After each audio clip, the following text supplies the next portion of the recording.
اور ایک بہت دلچسپ واقعہ ہے کہ جب کتاب کے پہلے 100 سے زیادہ صفحات چوری ہو گئے تو وہ انہیں دوبارہ نہیں لکھوا سکا۔ کیوں؟ اس نے کہا کہ خدا نے منع کیا ہے کیونکہ چوری کرنے والے اصلی متن میں تبدیلی کر کے اسے جھوٹا ثابت کر دیں گے۔ اس کے بجائے خدا نے اسے ایک نیا سیٹ دے دیا ہے جس میں کہانی تھوڑی مختلف ہے۔ تو ہچنز کے لیے یہ دونوں مثالیں، کارگو کلٹس اور مورمنزم، ایک ہی چیز ثابت کرتی ہیں؟ جی، ان کا نقطہ یہ ہے کہ مذہب کی بنیاد الہام پر نہیں بلکہ انسانی کمزوریوں پر ہوتی ہے۔ لالچ، جہالت اور ہماری کرشماتی لوگوں سے متاثر ہونے کی عادت۔ وہ کہتے ہیں کہ اگر آپ جوزف اسمتھ کی کہانی پر یقین نہیں کر سکتے جو کل کی بات ہے تو ہزاروں سال پرانے مذاہب پر کیسے یقین کر سکتے ہیں؟ یہ ایک بہت مضبوط دلیل ہے۔ اچھا، اگر مذاہب کی بنیاد ہی ایسی ہے تو پھر معجزات کے دعووں کا کیا؟ کتاب میں مدر ٹیریسا کا ذکر بھی ہے۔ جی، ہچنز معجزات کو مذہب کا سب سے کمزور ستون مانتے ہیں۔ مدر ٹیریسا کی مثال دیکھیں۔ ان کی شہرت ایک ڈاکیومنٹری سے شروع ہوئی۔ اس فلم میں کلکتہ کے ایک غریب خانے کے اندر ایک عجیب سی روشنی نظر آئی۔ اسے خدائی روشنی کا معجزہ کہا گیا۔ لیکن وہ تھی نہیں؟ بالکل نہیں۔ سالوں بعد فلم کے کیمرہ مین نے خود بتایا کہ یہ کوئی معجزہ نہیں تھا۔ اس نے بس کوڈیک کی ایک نئی قسم کی فلم استعمال کی تھی جو کم روشنی میں بھی شوٹ کر سکتی تھی۔ یہ خالصتاً ٹیکنالوجی تھی۔ لیکن ان کو سینٹ کا درجہ دینے کے لیے ایک اور معجزہ بھی تو مانا گیا تھا، ایک خاتون کے ٹھیک ہونے کا۔ آپ مونیکا بیسرا کی بات کر رہے ہیں؟ جی، دعویٰ تھا کہ ان کا ٹیومر مدر ٹیریسا کی تصویر سے ٹھیک ہوا۔ ہچنز بتاتے ہیں کہ اس خاتون کے اپنے ڈاکٹروں نے بار بار کہا کہ اس کا علاج 9 مہینے تک دواؤں سے ہوا تھا۔ اچھا۔ حتیٰ کہ اس کے شوہر نے بھی کہا کہ یہ معجزہ نہیں تھا، لیکن ویٹیکن نے یہ سب ثبوت نظر انداز کر دیے تاکہ انہیں سینٹ بنایا جا سکے۔ ہچنز کے لیے یہ ظاہر کرتا ہے کہ معجزے اکثر گھڑے جاتے ہیں۔ ٹھیک ہے، تو کتاب کا ایک بڑا حصہ مذہب کی انسانی بنیادوں پر ہے، لیکن اب اس کے سب سے متنازع سوال کی طرف آتے ہیں۔ کیا مذہب انسان کو بہتر بناتا ہے؟ یقیناً، اور ہچنز اس سوال کا سامنا براہ راست کرتے ہیں۔ وہ اس خیال کو چیلنج کرتے ہیں کہ اخلاقیات مذہب سے آتی ہے۔ وہ کہتے ہیں کہ ہم میں ہمدردی اور انصاف کا احساس پیدائشی ہے، مذہب صرف اس پر اپنا لیبل لگا دیتا ہے۔ لیکن مارٹن لوتھر کنگ جونیئر جیسی شخصیات کا کیا؟ وہ تو ایک پادری تھے اور انہوں نے اتنی عظیم تحریک چلائی۔ یہاں ہچنز کا تجزیہ بہت دلچسپ ہے۔ وہ مانتے ہیں کہ کنگ نے بائبل کی زبان استعمال کی، لیکن کیوں؟ کیونکہ وہ اس وقت کے امریکی معاشرے کی مشترکہ زبان تھی۔ لوگوں کو متحرک کرنے کا یہی طریقہ تھا۔ تو ان کا پیغام مذہبی نہیں تھا؟ ان کا عدم تشدد کا پیغام پرانے عہد نامے کی آنکھ کے بدلے آنکھ والی تعلیم سے نہیں آیا تھا۔ وہ گاندھی اور انسان دوستی کی فکر سے متاثر تھا۔ اور ہچنز یہ بھی یاد دلاتے ہیں کہ کنگ کے مخالفین بھی تو بائبل سے ہی دلائل دیتے تھے۔ مذہب نے صدیوں تک غلامی کو بھی تو جائز قرار دیا تھا۔ آپ نے گاندھی کا ذکر کیا، کتاب تو ان پر بھی کافی تنقید کرتی ہے۔ یہ بات بہت سے لوگوں کے لیے حیران کن ہوگی۔ جی، ہچنز گاندھی کا احترام کرتے ہیں لیکن ان کی سیاست پر سوال اٹھاتے ہیں۔ ان کا خیال ہے کہ گاندھی نے جب سیاست میں ہندو مذہب کی علامتیں جیسے چرخا یا رام راجیہ استعمال کی تو اس نے انجانے میں مسلمانوں کو الگ کر دیا۔ اور اس کا نتیجہ تقسیم کی صورت میں نکلا۔ کتاب میں روانڈا کے نسل کشی کا بھی ذکر ہے، جو ایک انتہائی عیسائی ملک تھا۔ یہ تو واقعی اس دعوے کی نفی کرتا ہے کہ مذہب اخلاقیات سکھاتا ہے۔ روانڈا کی مثال دل دہلا دیتی ہے۔ 1994 میں روانڈا افریقہ کے سب سے زیادہ کیتھولک ممالک میں سے تھا۔ جب قتل عام شروع ہوا تو ہزاروں لوگوں نے گرجا گھروں میں پناہ لی، یہ سوچ کر کہ وہ وہاں محفوظ ہوں گے۔ جی، لیکن بہت سے واقعات میں پادریوں اور راہباؤں نے خود قاتلوں کو بلا کر ان لوگوں کے حوالے کر دیا۔ کچھ تو خود اس جرم میں شریک تھے۔ ہچنز کے لیے یہ حتمی ثبوت ہے کہ مذہبی ہونا اخلاقی ہونے کی ضمانت نہیں۔ یہ مثالیں واقعی پریشان کن ہیں۔ تو اگر مذہب اخلاقیات کا ذریعہ نہیں اور اس کی بنیادیں بھی کمزور ہیں تو متمادل کیا ہے؟ ہچنز کیا پیش کرتے ہیں؟ جی، اور یہ کتاب کا امید والا حصہ ہے۔ ہچنز اقلیت پسندی اور سائنسی سوچ کی ایک لمبی روایت کا ذکر کرتے ہیں۔ یہ روایت سقراط سے شروع ہوتی ہے، جس نے کہا تھا کہ بغیر جانچ پڑتال کی زندگی جینے کے قابل نہیں ہے۔ مطلب جہاں مذہب جواب دینا بند کر دیتا ہے وہاں سے فلسفہ شروع ہوتا ہے۔ بالکل، اور اس کے بعد سپینوزا جیسے لوگ آئے، 17ویں صدی کے فلسفر۔ انہیں یہودی برادری سے نکال دیا گیا تھا کیونکہ انہوں نے ایک ذاتی خدا کے تصور کو رد کر دیا تھا۔ ذاتی خدا سے کیا مراد ہے؟ مطلب کوئی ایسا خدا جو آسمان پر بیٹھ کر ہماری دعائیں سنتا ہے یا ہماری زندگیوں میں مداخلت کرتا ہے۔ سپینوزا کا خدا کائنات کے قوانین میں تھا۔ ان کے لیے فطرت کو سمجھنا ہی خدا کو سمجھنا تھا۔ اور پھر روشن خیالی کا دور آیا، انلائٹنمنٹ۔ جی، 18ویں صدی میں، جس نے منطق اور سائنس کو مذہبی عقائد پر فوقیت دی۔ ہچنز امریکہ کے بانیوں جیسے تھامس جیفرسن کی مثال دیتے ہیں۔ انہوں نے ایک ایسا آئین بنایا جس میں جان بوجھ کر خدا کا ذکر نہیں کیا گیا اور ریاست کو مذہب سے الگ رکھا گیا۔ اور پھر ڈارون اور آئنسٹائن آئے۔ جی، ڈارون نے دکھایا کہ زندگی ایک خالق کے بغیر بھی وجود میں آ سکتی ہے، اور آئنسٹائن نے کائنات کی ایسی وضاحت کی جس میں ایک ذاتی خدا کی ضرورت نہیں رہتی۔ آئنسٹائن نے تو صاف کہا تھا کہ وہ ایسے خدا پر یقین نہیں رکھتے جو انسانوں کے اعمال سے سروکار رکھتا ہو۔ یہ بات سمجھ میں آتی ہے، لیکن ایک اعتراض جو ہمیشہ کیا جاتا ہے، اور یہ بہت بڑا اعتراض ہے، وہ یہ کہ 20ویں صدی کی سب سے بڑی تباہی تو سیکولر حکومتوں میں مچائی، نازیزم، اسٹالنزم۔ اور یہ ایک بہت اہم سوال ہے۔ ہچنز اس کا جواب دیتے ہیں۔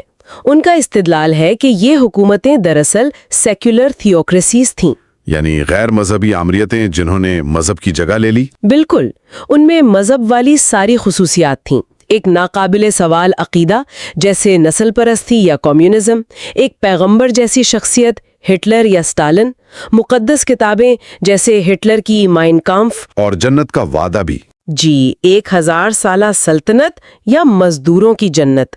تو مسئلہ ان کا لادین ہونا نہیں تھا بلکہ مطلق العنان ہونا تھا۔ وہ بھی ہر قسم کی آزاد سوچ کے دشمن تھے، بالکل کسی کٹر مذہبی ریاست کی طرح۔ یہ بہت اہم نقطہ ہے۔ اچھا، اس دوران مذہبی اداروں کا اپنا کیا کردار تھا؟ کتاب اس معاملے میں بھی کوئی نرمی نہیں برتتی۔ ہچنز بتاتے ہیں کہ کیتھولک چرچ نے مسولینی اور ہٹلر دونوں کی حکومتوں کے ساتھ معاہدے کیے۔ ویٹیکن نے 1933 میں نازی جرمنی کے ساتھ ایک معاہدہ کیا جس نے ہٹلر کی آمریت کی راہ ہموار کی۔ تو اس ساری بحث کا خلاصہ کیا ہے؟ کتاب کا آخری پیغام کیا ہے؟ ہچنز کا حتمی پیغام یہ ہے کہ آج انسانیت کو ایک نئی روشن خیالی کی ضرورت ہے۔ ان کے مطابق اصل خطرہ یہ ہے کہ جب پرانے غیر عقلی عقائد جدید تباہ کن ہتھیاروں سے ملتے ہیں تو یہ تہذیب کے لیے ایک بہت بڑا خطرہ بن جاتا ہے۔ یعنی جہالت اور ٹیکنالوجی کا خطرناک امتزاج۔ بالکل، وہ ایران کے سابق صدر کی مثال دیتے ہیں جو ایٹمی پروگرام چلا رہے تھے لیکن ساتھ ہی یہ بھی مانتے تھے کہ وہ غائب امام سے رابطے میں ہیں اور ان کے لیے کونے میں خط ڈالتے ہیں۔ تو گویا یہ عقل اور فرسودگی کے درمیان ایک دوڑ ہے۔ جی، ہچنز کہتے ہیں کہ اب وقت آ گیا ہے کہ ہم بچپن کے خوف اور پرانی کہانیوں سے باہر نکلیں۔ ہمیں سائنس اور فلسفے کو اپنانا ہوگا اور فرسودہ عقائد کے بوجھ سے آزاد ہو کر اپنی مشترکہ انسانیت کو پہچاننا ہوگا۔ کرسٹوفر ہچنز کے خیالات واقعی سوچنے پر مجبور کرتے ہیں، چاہے کوئی ان سے اتفاق کرے یا نہ کرے۔ آج کی اس گفتگو کے لیے بہت شکریہ۔ شکریہ۔ ہم سننے والوں کے لیے ایک سوال چھوڑے جاتے ہیں۔ اگر ہمیں آج اپنی اخلاقیات کی بنیاد صرف عقل اور ہمدردی پر رکھنی ہو تو وہ کیسی نظر آئے گی؟ اس پر سوچئے گا۔ اگلی بار تک کے لیے اپنا خیال رکھیے گا۔